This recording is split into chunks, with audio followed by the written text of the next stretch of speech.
Hello, I am the Script Doctor and welcome to the channel. It's time for The Mandalorian. In last week's episode, after meeting with Bo-Katan, he flies away in hyperspace to the planet where he will find a Jedi. Or so we are led to believe. You see, the writers have something else in store for us for this week. So let's take a look at Chapter 12, The Siege, and see why this story is being delayed for a third time. Please be advised this review contains spoilers. If you do not want to be spoiled, please feel free to return to my review after having seen the episode. When this week's episode starts, the Razor Crest has a waning engine and is drifting through space. I guess those 1,000 credits he gave to the Mon Calamari mechanic was to cover Bondo and seaweed. The engines would cost extra. Not sure exactly what happened or how he got here, but he's trying to restart the hyperdrive and guide the child in doing some repairs in a tight space. It is a cute scene where the child is demonstrating that he somewhat understands what the Mandalorian says. The joke sort of goes on a tad longer than it should. The pacing of the scene really plays out the frustrations of the Mandalorian as he tries to teach the child the difference between the red wire and the blue wire. But the instant the Mandalorian cautions the child not to let the two wires touch, I knew he was going to do it and get a shock. The series is really doing what they can to push off the inevitable meeting of this Ahsoka Tano character. I wasn't quite surprised to find the start of this episode not meeting the expectations of what was set up last week, because the one big issue this series has overall is the pacing of the season. While the episodes vary in levels of entertainment, when they are strung together in a binge model, it feels more like driving a stalled car instead of a smooth ride.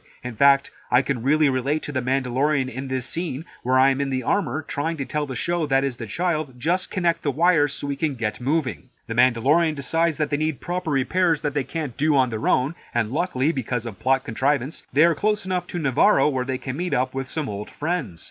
Wow, they're really lucky Navarro is on the same path that this planet they were headed to was. What are the odds in such a galaxy far, far away? Maybe while on Navarro, the Mandalorian can also find a straw so he doesn't have to lift his helmet when he eats soup.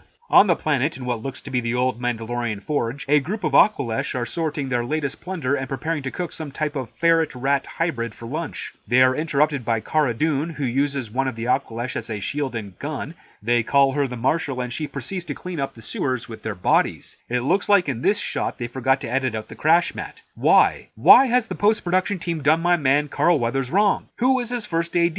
Because dude, you should have caught that. Someone really dropped the ball here. And this is rare because I know these people are good at their jobs, so something tells me there's a story there to be told. As the scene plays out, Cara grabs the Aqualesh she left on the floor, uses him for cover, then tosses him into those that are left standing before pulling a Batman to win the day. She befriends the sewer rat ferret thing as she gathers the stolen items to be returned to their owners. So that's pretty much what is going on with Navarro. The Mandalorian arrives at the front gates where Greef Karga, sporting a silver goatee, greets his former employee and what's left of his spaceship. Karga orders his best men to fix the ship, and we get an interesting shot of this bug-like looking alien. That's a new way to wear straps over your earmuffs, don't you think? As they stroll through Navarro, we see that it has become a far more lively town. We also learn a little bit more about the galaxy, and how the New Republic is making their way out this far, and that doesn't sit well with Karga. Since the Empire never bothered coming out here all that often, why should the Republic, is the common line of thinking. They head into what was once the bar, which has been converted into a classroom. And right now, one of my uncles is commenting how every bar he's visited was a classroom in some way. Karga places the child in the class with the other students, and he immediately steals some off-green macaroons from the student next to him and munches away while the droid teacher discusses trade routes. Next, we find ourselves in Karga's office where that blue guy from the first chapter appears and is shocked to see the Mandalorian once again. I don't remember this guy's name, but he's played by Horatio Sands, so I'm going to refer to him as Horatio for the duration of this review. He's working off a debt for Karga, which should be paid off in around 350 years. It could be a lot longer if the credit drops in value, and with the way the New Republic is running things and having their pilots blow up space stations, Horatio here is going to be employed so long that by the time he's squared up, this New Republic will be referred to as the Old Republic. Karga asks for the Mandalorian's help with regards to an Imperial base that is still on the planet. We learned that this was the place all those stormtroopers came from in the Chapter 8 finale. For some reason the base is still active, albeit with a skeleton crew. Karga refuses to abide such a transgression, and with it stocked with a great deal of weapons and vehicles that the black market would exploit, he wants to have the Mandalorian join them on this quest to blow it up and free Navarro of all Imperial influence. He agrees, and we cut to Horatio driving our team across the lava flats to the Imperial base. And this is a great example of a simple story. We have a clean motivation for Karga, wanting the Imperials off his planet, and an explanation of what he could do with the planet once the goal is achieved, that being to establish a new and safe trading post in this sector of the Outer Rim.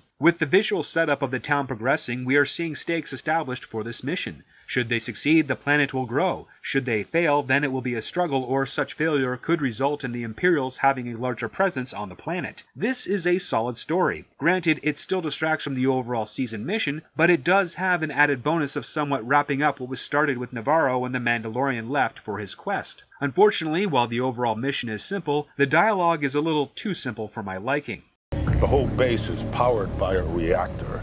Wow, really stretching the imagination with that one. There's an opportunity here to expand the lore a little, or give us something a little extra towards Karga's goal. He wanted to free Navarro and turn it into a trading post. Well, since this Imperial base is established and it has power, why not just annex it from the Imperials instead of blowing it up? Why not expand our understanding of that reactor by informing us that it is a geothermal reactor that converts the heat from the lava into energy? If they take it over, they could run conduits from the base to all the cities on the planet as a reliable source of power. How cool would it be to see an Imperial base reconfigured to something more fitting with Navarro? Well, maybe in another show. During the journey, they lay out their plan. Get inside, compromise the reactor, and escape before it blows up. Once they get to the entrance, it's pretty much a paint-by-number sequence. They get in, they find a vehicle that Horatio wants to sell, so we know they're going to be stealing that thing later. They take out security and make their way to reactor control. Here, Horatio deactivates some of the systems, giving them around 10 minutes before the entire base goes up in flames. As they make their exit, they stumble upon a lab and 2 technicians. They draw their weapons to get a bead on them, but fail to see Jay hiding against the wall behind them. Really, guys? Again? This post-production team are really burning some bridges here.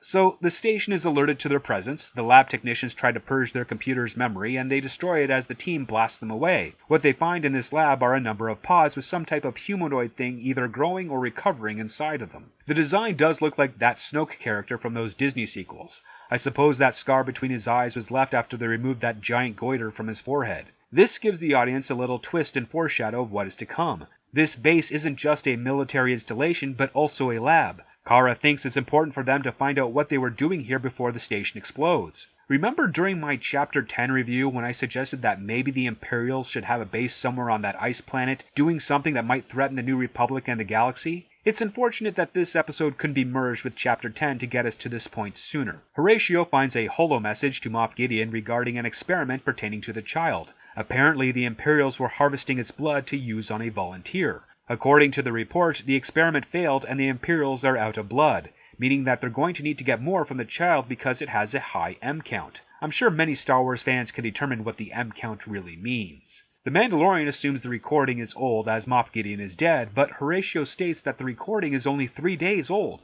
With the Mandalorian learning that Gideon is still alive, he decides to return to the school to get the kid and make an escape before the Imperials get their hands on him. But they are ambushed by stormtroopers. Wait, when did they shoot this guy? He wasn't there when Horatio was slicing into the console. There was no one on the opposite side, it was just those 2 technicians. What the heck, guys? Was this episode cut together on a Friday? This is sloppy, and it shouldn't be. This is Lucasfilm, the company that made Han Solo walk on Jabba the Hutt's tail. They couldn't cut out that one stormtrooper or use a different take that lined up with continuity? I'm not actively looking for these, they're just catching my eye, and this is the 3rd instance of something that should not be an issue on such an expensive show. This sequence was cut oddly. Once they're ambushed by those 2 stormtroopers, they shoot them and take cover. We can see the first stormtrooper drop into position of that first close-up shot we saw earlier. It's either a poor editing choice or every audience member is getting a force vision of the future to that poor stormtrooper. Our team is somewhat pinned down, but sadly, like with the previous episode, we have a bunch of stormtroopers who are not only terrible shots, but they themselves don't take any cover during their attack. The team splits up with the Mandalorian using his jetpack to get away and rescue the child.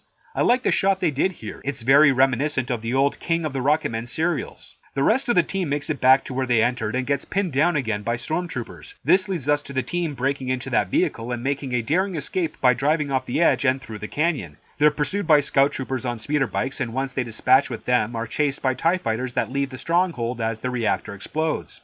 It's fun, easy action. Karga gets in the gunner's seat and starts shooting at their pursuers. When they get out of the canyon, 3 TIE fighters are on their trail. It looks like they're going to get taken out when the Mandalorian shows up in a fully repaired Razor Crest to take out the fighters. Wow, when Karga said he was putting his best men on fixing the ship, he wasn't kidding. It hasn't been an afternoon yet and the Razor Crest is looking pristine. Plus, they almost got the music cue right on this episode. It does have a victory-ish overture, but as the Mandalorian takes out the other 2 TIE fighters, it ends with the Mandalorian main fanfare. I think it would work better if done here.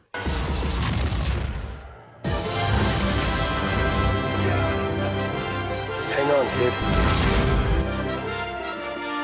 And have the music play out as the rest of the fighters are destroyed. To me, that would fit more with Star Wars. Kara, Horatio, and Karga cheer with the Mandalorian's victory. They square up the cost of repairs over the comms, and the Mandalorian takes the Razor Crest into hyperspace to find that Jedi he was told about. At least, we hope in the next episode he finds that Jedi. Carson from Chapter 10 shows up to take statements as he writes a report on the episode's events. He tries to pin the actions on the Mandalorian, but Karga isn't having any of that. Carson leaves to speak next with Kara. He compliments her on cleaning up Navarro and suggests that she come back to the Republic, but Kara refuses. He makes a case that the strange events in the Outer Rim concern the New Republic, even if the core worlds won't admit to it, and wants to stop whatever bad deeds are happening out here before it gets worse. He changes the conversation to Kara's home planet of Alderaan. Did you lose anyone? No, the whole planet was vacationing on Taurus. Sheesh, what a dumb thing to say. She lost her homeworld. Of course there's going to be friends and family casualties from that. After Carson apologizes for her loss, he leaves behind what I can only assume is a Republic Marshal badge for her to wear while protecting Navarro, sort of a trinket to signify her legitimacy to the Republic. Elsewhere, one of Karga's mechanics sends a message to Gideon confirming a tracking device on the Razor Crest. The communications officer reports the details to Gideon as he oversees what looks to be Dark Troopers. This is a cool setup to end the episode. But even though I was entertained somewhat and enjoyed the expansion of the story regarding the child, it felt overall lackluster. I was annoyed by the lazy post-production work. It literally took me out of what should have been an interesting story, especially this one, which was the first significant plot beat we've had since Chapter 8. While this episode has a lot of solid aspects to it, I don't think it should have been placed here in the mid-season area, nor do I think it should have been the start of this season either. I think this episode should have been the second episode of the season, and the first episode should have been a tighter story of getting the Mandalorian to meet Bo-Katan and her people so he knows where to go. As I doubt we'll be returning to Tatooine this season to follow up with that Boba Fett tease, there really wasn't much else going on with Chapter 9. Now that we're 50% into the season,